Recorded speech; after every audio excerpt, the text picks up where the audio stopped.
문이 열리는 순간 서연은 자신이 실수를 했다는 걸 직감했다. 최 여사의 눈빛이 그녀의 면 블라우스를 훑고 단화를 훑고 손에 들린 쇼핑백을 훑었다. 그 시선은 말 한마디보다 더 많은 것을 말했다. 아, 새로 온 가사 도움이에요. 오늘은 필요 없으니까 내일 오세요. 문이 닫히려 했다.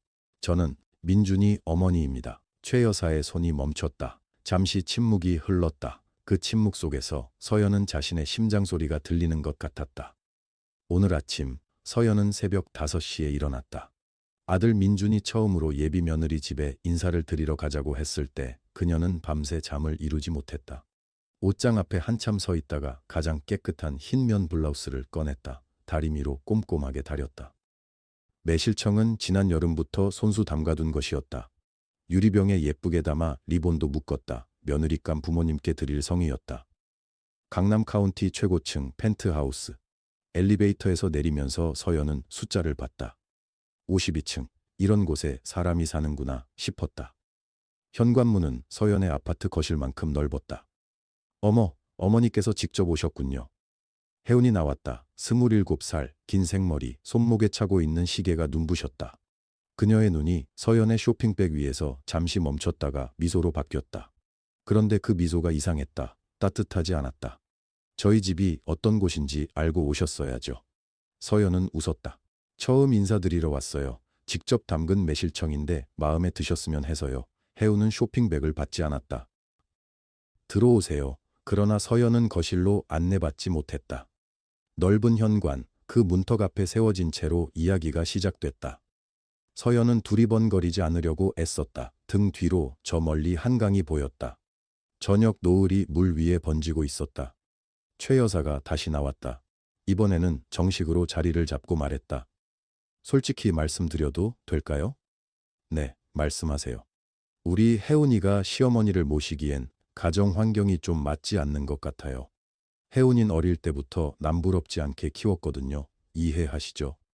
서연은 대답하지 않았다. 대답할 말이 없었던 게 아니었다. 말을 꺼내면 울 것 같아서였다. 그때 전화가 울렸다. 민준이었다. 엄마, 저 오늘 좀 늦을 것 같아요. 혜운이네서 기다리고 계세요. 그래, 알겠어. 전화를 끊는 사이 서연은 혜운이 작은 목소리로 어딘가에 전화하는 걸 들었다. 1층에 손님이 계신데 안내 좀 부탁드려요. 밖으로요. 밖으로. 경비원은 정중했다. 그게 더 아팠다. 그는 아무것도 모르는 얼굴로 이쪽으로 오시죠 라고 안내했고 서연은 따라갔다. 발걸음이 느려졌지만 멈추지는 않았다. 건물 밖 벤치는 차가웠다. 저녁 바람이 불었다. 서연은 쇼핑백을 무릎 위에 올려놓았다. 매실청 유리병이 차갑게 손에 잡혔다. 유치원에서 23년을 일했다. 아이들이 처음 신발끈을 묶는 날, 처음 제 이름을 쓰는 날, 그런 날들이 쌓여서 지금의 자신이 됐다고 생각했다. 남부럽지 않다고 생각했다. 그런데 오늘 눈물이 나오려는 걸 서연은 꾹 참았다. 그때였다. 건물 앞 도로에 검은 세단 한 대가 미끄러지듯 멈췄다. 뒷문이 열렸다. 양복 차림의 남자가 내렸다. 50대 중반, 단정한 회색 머리. 그는 바쁜 사람처럼 빠르게 걷다가 벤치에 앉은 서연을 보는 순간 걸음을 멈췄다. 남자의 눈이 흔들렸다. 서연도 멈췄다. 그 얼굴이 어디선가 본 적이 있었다. 남자가 천천히 걸어왔다. 서연은 자리에서 일어났다. 무릎 위에 있던 쇼핑백이 기울었고 매실청 병이 딸깍 소리를 냈다. 남자는 서연의 앞에서 멈췄다. 그의 눈이 흔들리고 있었다. 차가운 저녁 바람 속에서 그 눈만 유독 따뜻해 보였다. 실례지만 남자의 목소리가 낮게 깔렸다. 혹시 김서연 씨 아니십니까? 서연은 멈췄다. 그 이름을 이렇게 조심스럽게 부르는 사람이 있을 줄 몰랐다. 그것도 오늘 같은 날에. 네. 그런데요. 저는 남자가 입을 열었다가 닫았다. 뭔가를 고르고 있는 것 같았다. 말이 아니라 용기를. 서연은 그 얼굴을 다시 봤다. 50대 중반, 회색빛 머리카락, 단정한 양복, 눈가에 잔잔한 주름, 어딘가에서 본 얼굴이었다. 분명히. 하지만 어디서인지가 도무지 떠오르지 않았다. 혹시 저 기억하십니까? 서연은 고개를 조금 기울였다.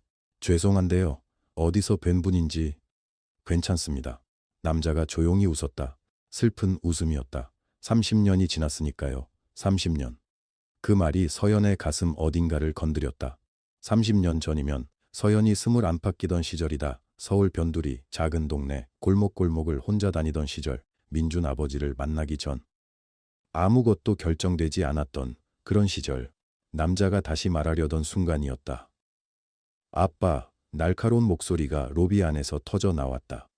유리문이 확 열렸다. 혜운이었다. 그녀는 남자를 보는 순간 달려왔다가 서연을 보고 그 자리에서 굳었다. 아빠, 여기 왜 계세요? 들어오시지 않고. 혜운의 목소리는 높았지만 눈은 차가웠다. 그 눈이 서연을 향했다가 다시 아버지에게로 돌아갔다. 남자, 아버지가 딸을 봤다. 그리고 서연을 봤다. 그리고 다시 딸을 봤다. 이분이 왜 밖에 계시니? 낮은 목소리였다. 조용했지만 무거웠다. 혜운의 입술이 움직였다. 그게 아까 잠깐 오해가 있었어요. 다 정리됐어요. 오해. 아버지가 그 단어를 되받았다. 질문처럼도 확인처럼도 들렸다. 혜운이 살짝 웃었다. 자연스러운 척하는 웃음이었다. 아빠, 일단 들어가요. 저녁도 준비됐고. 아버지는 움직이지 않았다. 그는 서연을 봤다. 쇼핑백을 봤다. 서연의 구겨진 코트를 봤다. 그리고 서연의 눈을 봤다. 서연은 시선을 피하지 않았다. 부끄러울 것이 없었다. 아무것도. 저는 이만 가봐야 할 것 같아요. 서연이 먼저 말했다. 민준이한테 연락이 왔거든요. 아버지가 입을 열었다. 잠깐만요. 그 한마디에 서연이 멈췄다. 왜 멈췄는지 자신도 몰랐다. 그 목소리에 뭔가가 있었다. 사과 같기도 하고 간청 같기도 한. 제가 그때 혜운이 아버지의 팔을 잡았다. 아빠, 추워요. 들어가요. 아버지는 딸의 손을 잠깐 내려다봤다. 그리고 서연에게로 시선을 돌렸다. 연락처를 여쭤봐도 될까요? 혜운의 얼굴이 굳었다. 아빠, 하윤아. 아버지의 목소리가 조금 낮아졌다. 딸을 향한 목소리였지만 단호했다. 서연은 잠깐 생각했다. 이 남자가 누군지 아직 몰랐다. 하지만 그 눈빛이 거짓말을 하는 눈이 아니었다. 명함 있으시면 하나 주세요. 제가 연락드릴게요.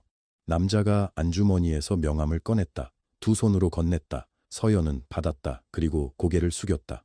그럼 서연은 돌아섰다. 걸으면서 명함을 내려다봤다. 박도준, 세란 메디컬 그룹 회장, 심장외과 전문의. 그 이름이 어딘가에서 들린 것 같기도 했다.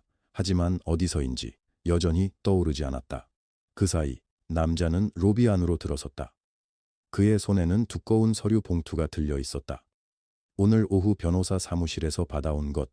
걸음을 옮기면서도 그 봉투를 꽉 쥐고 있었다.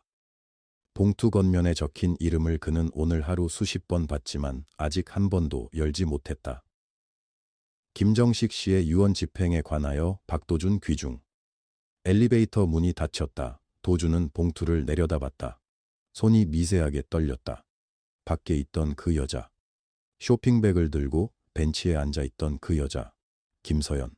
그리고 이 봉투 위에 적힌 이름 김정식. 두 이름이 그의 머릿속에서 겹쳤다. 그는 봉투를 열지 않았다. 열 수가 없었다. 엘리베이터 문이 열렸다. 박도준은 로비에 내려섰다. 그런데 발이 멈췄다. 저쪽 유리문 밖 벤치에 아직 그 여자가 있었다. 쇼핑백을 무릎에 올려놓고 멍하니 앉아 있었다. 그는 잠깐 그 자리에 서 있었다. 그러다 유리문을 밀고 밖으로 나갔다. 저기요. 서연이 고개를 들었다. 낮에 봤던 그 남자였다. 아직 안 가셨어요? 네, 잠깐. 서연이 일어서려 했다. 아, 가려던 참이었어요. 잠깐만요. 남자가 그 앞에 섰다. 시선이 조금 흔들렸다. 안으로 들어오시겠어요? 제가 차 한 잔 드릴 수 있는데. 서연은 어리둥절했다. 이 아파트에 사는 분인 건 알겠는데 왜 자기한테 그러는지 이해가 안 됐다. 괜찮아요. 저 그냥 갈게요. 서연 씨. 그 목소리에서 뭔가 달라졌다. 서연이 굳었다. 저를 아세요? 명함 드렸죠. 박도준입니다. 혜운이 아버지예요. 서연은 잠깐 말을 잃었다. 그러니까 이 남자가 혜운이 아버지, 자기 아들 민준의 예비 장인어른이었다. 아, 들어오세요. 이야기가 있어요. 중요한 이야기입니다. 목소리는 낮고 조용했다. 하지만 그 안에 뭔가 단단한 것이 있었다. 서연은 봉투를 내려다봤다. 그의 손에 들린 두꺼운 서류 봉투. 아까부터 계속 저걸 들고 있었다. 저 민준이한테 먼저 연락해도 될까요? 물론이죠. 연락하셔도 됩니다. 그런데 이건 민준이가 아니라 서연 씨한테 드려야 하는 겁니다. 서연은 그 눈을 봤다. 거짓말하는 눈이 아니었다. 알겠습니다. 도준이 앞장서서 유리문을 열었다. 로비에 들어서자 경비원이 고개를 숙였다. 엘리베이터에서 서연은 아무 말도 하지 않았다. 도준도 침묵했다. 두 사람 사이에 봉투만 있었다. 펜트하우스 현관문이 열렸다. 혜운이 나와 있었다. 그 뒤에 최 여사도 있었다. 두 사람 다 서연을 봤다. 눈이 굳었다. 어머니를 모셔왔다. 도준이 간단하게 말했다. 혜운은 입을 열었다가 닫았다.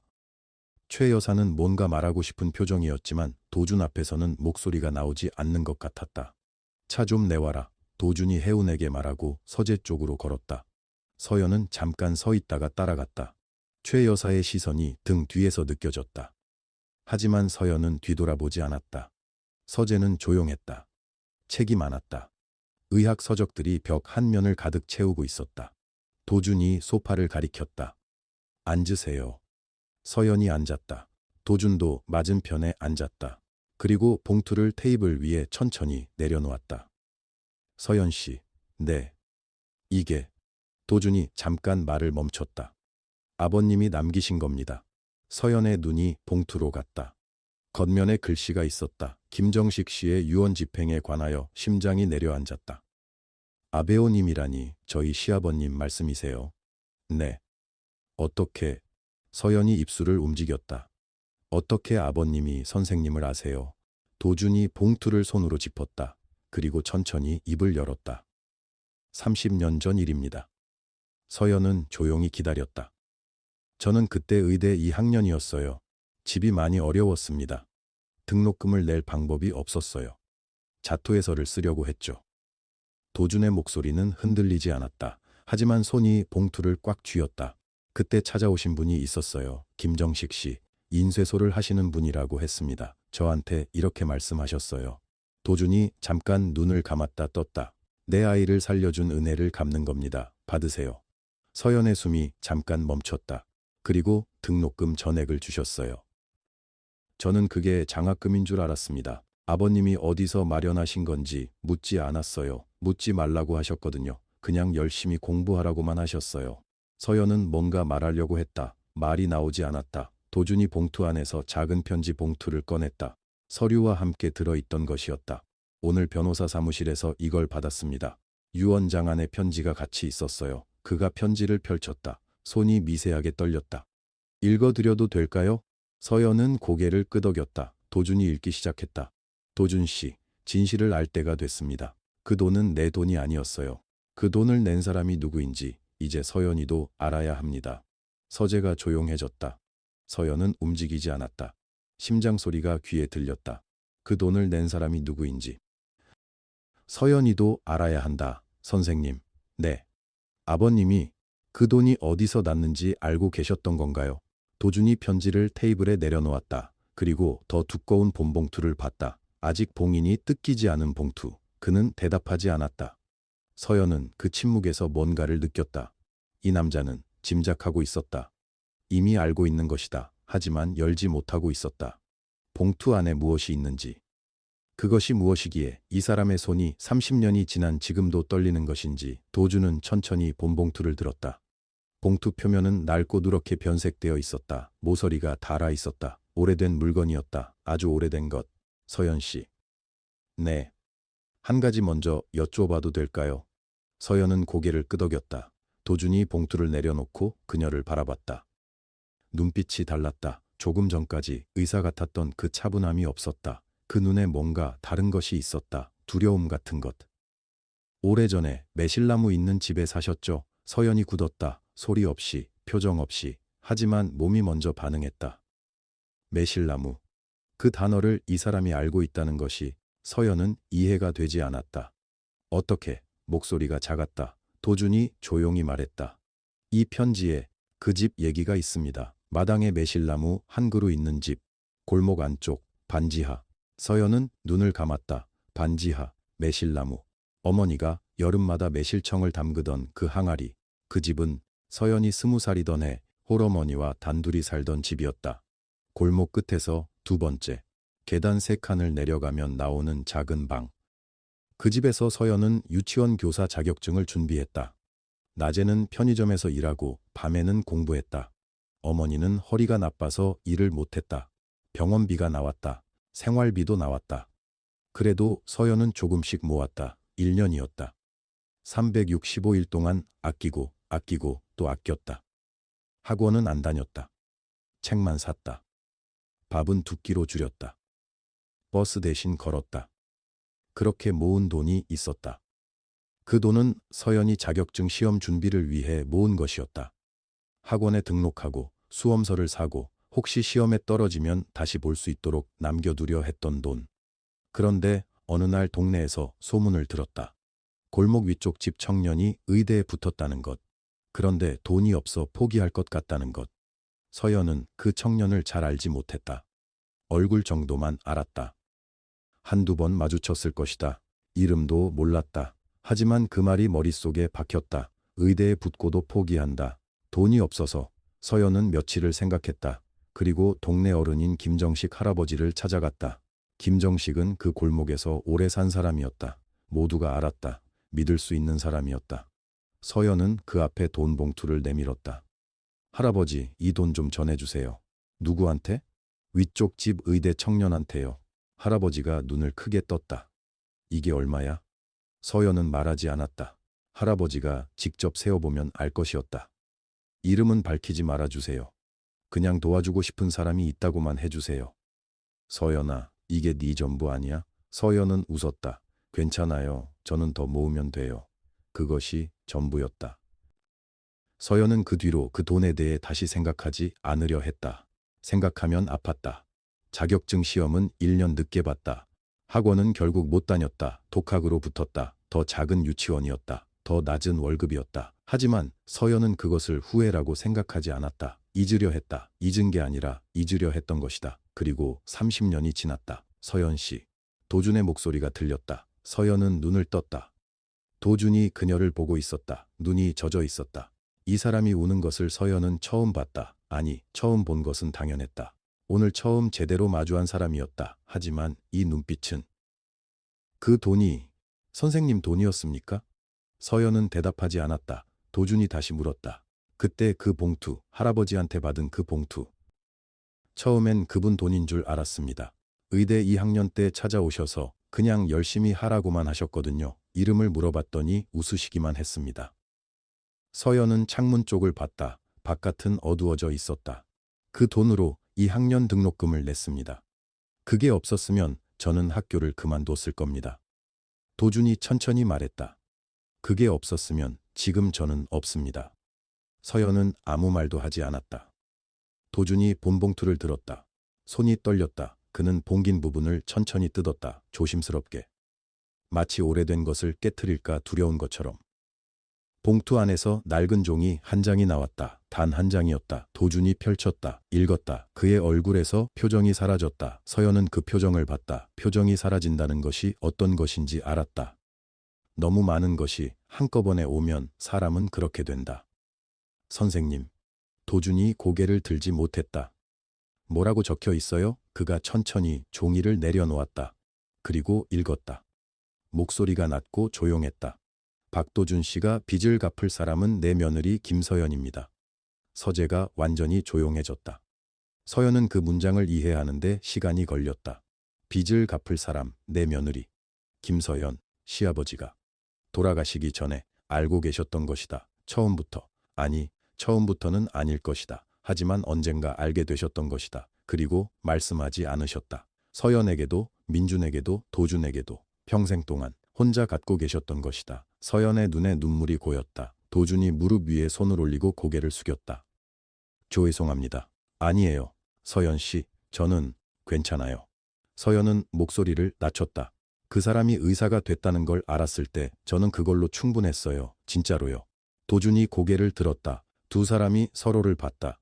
30년 전 기억이 있는 두 사람이 그 방에서 처음으로 진짜로 마주 봤다. 그때였다. 쾅. 서재 문이 벌컥 열렸다. 혜운이 서 있었다. 얼굴이 창백했다. 눈이 서연과 아버지를 번갈아 봤다. 얼마나 들었는가. 혜운이 방 안으로 걸어 들어왔다. 발소리가 없었다. 그런데도 공기가 달라졌다. 다 들었어요. 그 말이 서재를 채웠다. 도준이 천천히 딸을 바라봤다. 서연은 움직이지 않았다. 혜운의 얼굴에는 여러 가지가 동시에 있었다. 분노, 당혹감, 그리고 그 밑에 뭔가 다른 것. 쉽게 이름 붙이기 어려운 것. 그게 다 진짜라고 해도요. 혜운의 목소리가 날카로웠다. 그래서 어쩌라고요. 옛날 돈 몇 푼이 지금 무슨 상관이에요. 지금 여기서 이게 무슨 의미가 있는 건데요. 서연은 아무 말도 하지 않았다. 도준이 일어섰다. 그가 딸을 바라보는 눈빛이 조금 전과 달랐다. 몇 푼이 아니야. 조용한 목소리였다. 하지만 단단했다. 그 돈이 없었으면 나는 의대를 못 마쳤어. 4학년 때 등록금을 못 낼 뻔했던 거 너한테 말한 적 있냐? 없지. 아빠가 어떻게 의사가 됐는지 너는 한 번도 물어본 적이 없으니까. 혜은이 입술을 깨물었다. 그게 지금 저를 탓하시는 거예요? 탓하는 게 아니야. 사실을 말하는 거야. 사실이요? 혜은의 목소리가 높아졌다. 사실은요, 아빠가 지금 처음 만난 이 여자 편을 들고 계신다는 거잖아요. 민준 씨 어머니라는 이유만으로, 옛날에 아는 사람이었다는 이유만으로. 처음 만난 사람이 아니야. 도준이 말했다. 그리고 편을 드는 게 아니야. 내가 잘못을 바로잡으려는 거야. 30년 된 잘못. 그때였다. 복도에서 발소리가 들렸다. 최 여사였다. 그녀는 상황을 보자마자 표정을 정리했다. 그리고 웃었다.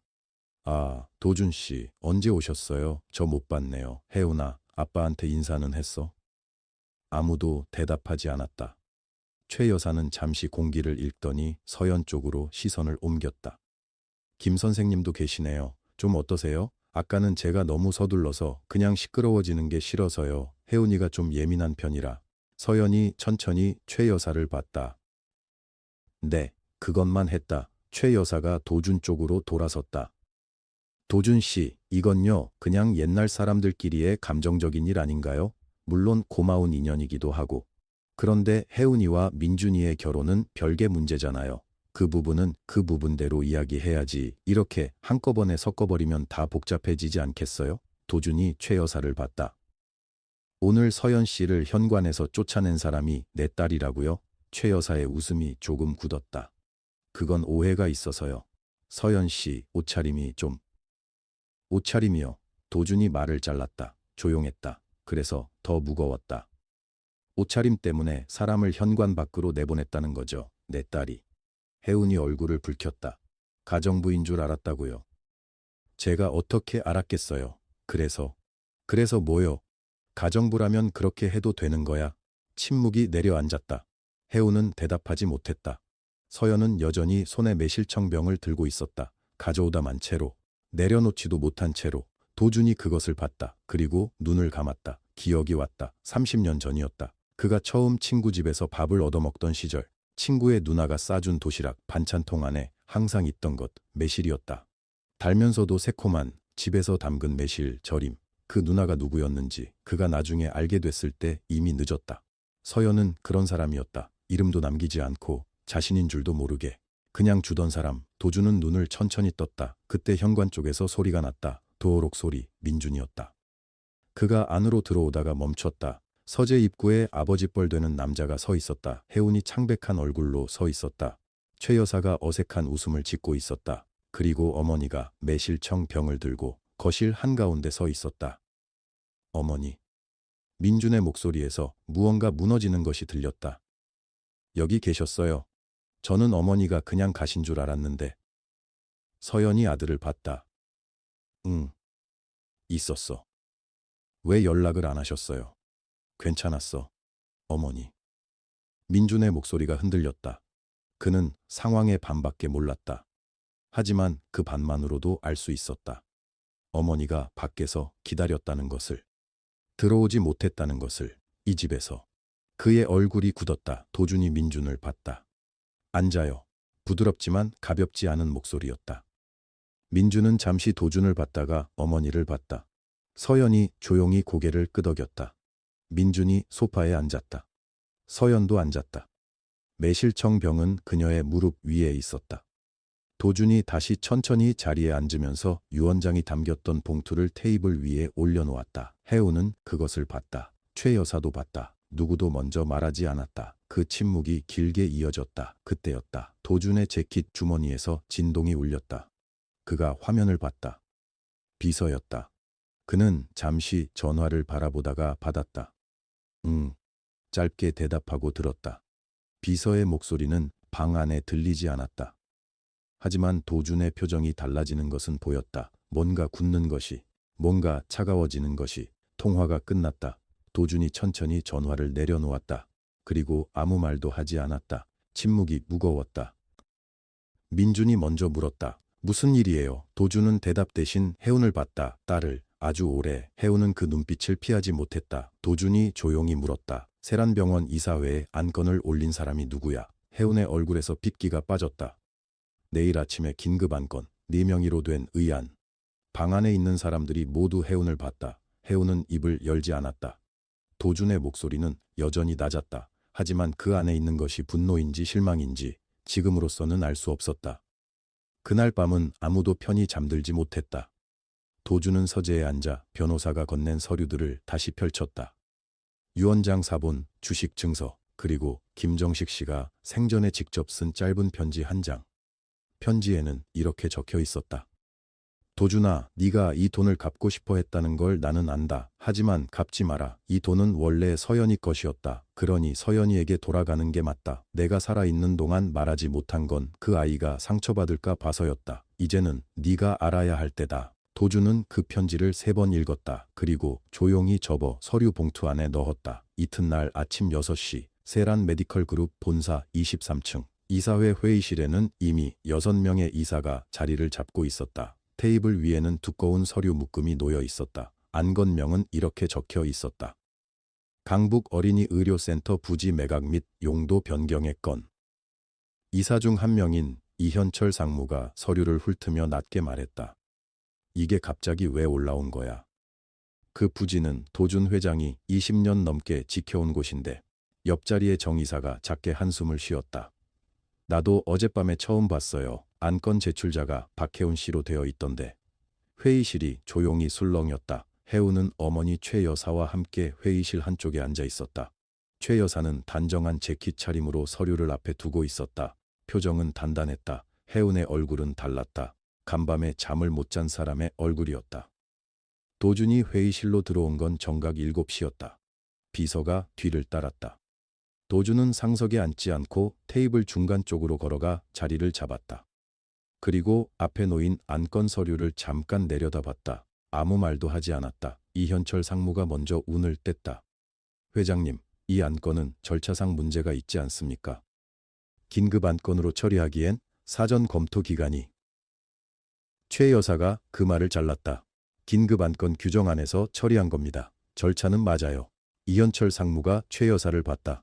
최 여사님이 이사회에 참여하시는 건 오늘이 처음인 것 같은데요. 박혜운 씨의 법적 대리인 자격으로 왔습니다. 회의실이 다시 조용해졌다. 혜운이 천천히 자리에서 일어섰다. 목소리는 준비된 것처럼 들렸다. 하지만 손끝이 미세하게 떨리고 있었다. 이사님들, 이 부지는 현재 세란 메디컬 그룹 자산으로 등록되어 있습니다. 수익 구조가 없는 무료 진료 시설로 운영되면서 그룹 전체의 재정에 부담이 되고 있습니다. 매각 후 고급 의료 클리닉으로 전환하면 연간 영업이익이. 도준이 말했다. 앉아. 낮고 짧은 말이었다. 해운이 멈췄다. 아빠, 앉으라고. 해운이 천천히 앉았다. 도준은 재킷 안주머니에서 봉투 하나를 꺼냈다. 안건 서류와는 다른 봉투였다. 그가 봉투를 테이블 위에 놓으며 말했다. 어제 변호사 사무실에서 받아온 서류가 하나 더 있습니다. 이사들이 시선을 모았다. 고 김정식 씨, 제 아내의 시부, 그리고 민준 씨의 할아버지. 가 생전에 세란 메디컬 그룹의 주식 일부를 소액으로 매입해 저에게 신탁해 두었습니다. 23년 전의 일입니다. 최 여사의 눈이 좁아졌다. 그 주식이 오늘 이 자리에서 중요한 이유는. 도준은 증서를 봉투에서 꺼내 테이블 위에 펼쳤다. 이 지분의 수익권 전부가 김정식 씨의 유언에 따라 그의 며느리 김서연 씨에게 귀속되기 때문입니다. 회의실이 술렁였다. 이현철 상무가 빠르게 계산하는 눈빛으로 증서를 봤다. 이 지분이면 오늘 표결에서 캐스팅 보트가 됩니다. 도준이 또렷하게 말했다. 이 지분이 있는 한 어린이 의료센터는 팔리지 않습니다. 혜운이 자리에서 일어섰다. 아빠, 이게 무슨, 그 사람이 무슨 지분이 있어요. 그 사람은 그냥, 그 사람. 도준이 딸을 봤다. 그 사람은 김서연 씨야. 그리고 20년 동안 이 병원이 서 있을 수 있었던 건 그 사람 덕분이었어. 혜운의 입이 다물어졌다. 최 여사가 자리에서 일어나 테이블을 손으로 쳤다. 박도준 씨, 지금 자기 딸을 버리는 거예요. 혜운이가 결혼하면 이 그룹을 함께 이끌어가기로 한 거 아니었어요? 이게 무슨 짓이에요? 도준은 최 여사를 봤다. 그리고 아주 조용하게 말했다. 저는 딸을 버리는 게 아닙니다. 딸이 가져선 안 되는 것을 가져가지 못하게 하는 겁니다. 그게 그거잖아요. 다릅니다. 회의실 안에 긴 침묵이 흘렀다. 이현철 상무가 낮게 헛기침을 했다. 최 여사는 아직 서 있었다. 얼굴이 붉었다. 혜우는 아무 말도 하지 못했다. 도준은 테이블 위에 주식 증서를 다시 봉투에 넣으면서 말했다. 표결은 이 서류의 법적 효력이 확인된 이후에 진행하겠습니다. 변호사가 오늘 오후에 공증사본을 가져올 겁니다. 그때였다. 회의실 문이 열렸다. 모든 사람이 돌아봤다. 문 앞에 민준이 서 있었다. 그리고 그 옆에 어제 이 건물 밖으로 쫓겨났던 사람이 서 있었다. 김서연. 그녀의 손에는 낡은 봉투가 들려 있었다. 봉투는 어젯밤 도준이 보여준 사본이 아니었다. 원본이었다. 서연이 조용히 회의실 안을 둘러봤다. 이사들을, 최 여사를, 혜운을, 그리고 도준을. 아무도 먼저 말하지 않았다. 서연이 천천히 입을 열었다. 제가 들어와도 될까요? 서연은 조용히 회의실 안으로 걸어 들어왔다. 민준이 그 뒤를 따랐다. 이사들이 두 사람을 바라봤다. 누구도 말을 꺼내지 않았다. 최 여사가 먼저 입을 열었다. 이게 무슨, 어떻게 여기를. 서연은 최 여사를 보지 않았다. 그녀는 도준을 향해 걸어갔다. 그리고 손에 들고 있던 낡은 봉투를 테이블 위에 내려놓았다. 원본입니다. 도준이 봉투를 내려다봤다. 어떻게?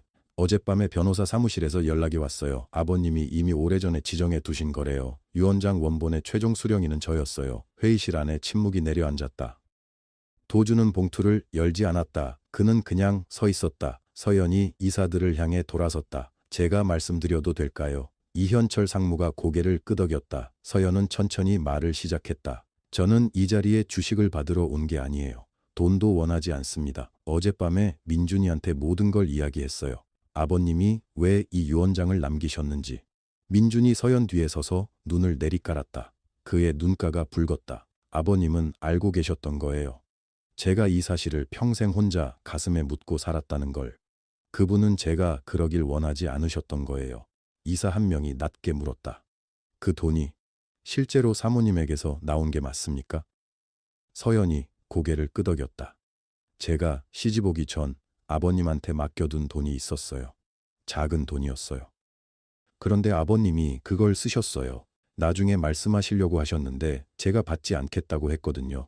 그 이후로는 한 번도 그 이야기를 꺼내지 않으셨어요. 최 여사가 옆에서 말했다. 그게 이 그룹의 주식이랑 무슨 상관이에요? 옛날 이야기잖아요. 서연이 최 여사를 바라봤다. 상관없죠. 최 여사가 멈칫했다. 저는 정말로 이 주식이 필요 없어요. 그러니까 오히려 부탁드리고 싶은 게 있어서 온 거예요. 이현철 상무가 앞으로 몸을 기울였다. 말씀하십시오. 서연이 말했다. 어린이 의료센터는 팔지 마세요. 회의실이 조용해졌다.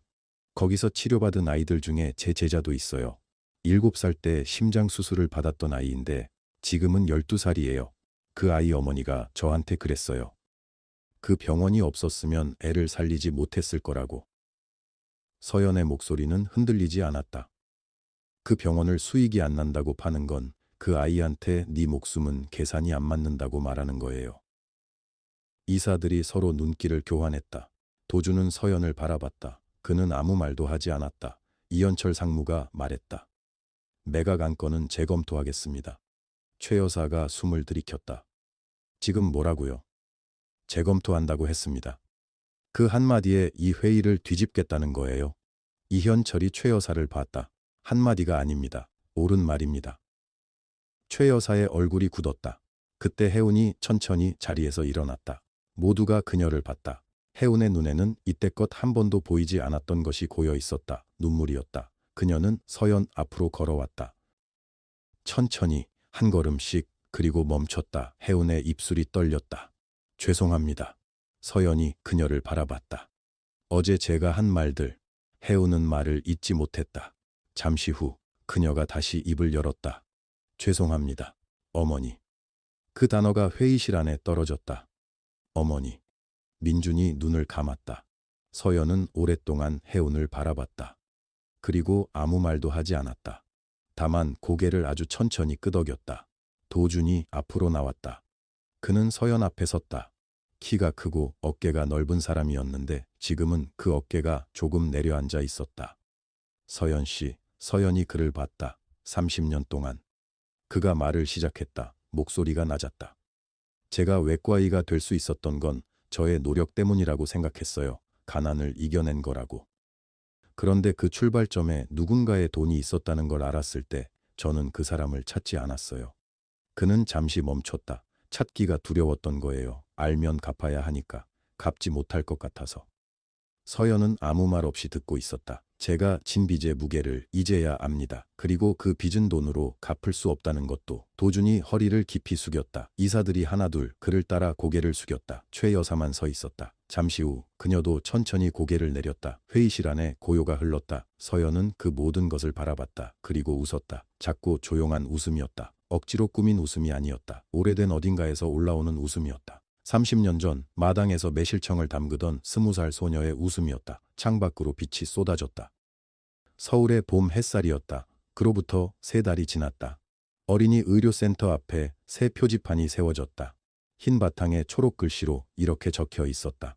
김서연 어린이 건강센터. 서연은 그 표지판 앞에서 오랫동안 서 있었다. 민준이 옆에 있었다. 어때요, 엄마? 서연이 말했다. 아버님이 좋아하셨겠다. 민준이 웃었다. 그리고 결혼식 날이 왔다. 하얀 꽃들이 가득한 예식장에서 혜운이 서연에게 작은 병 하나를 건넸다. 매실청이었다.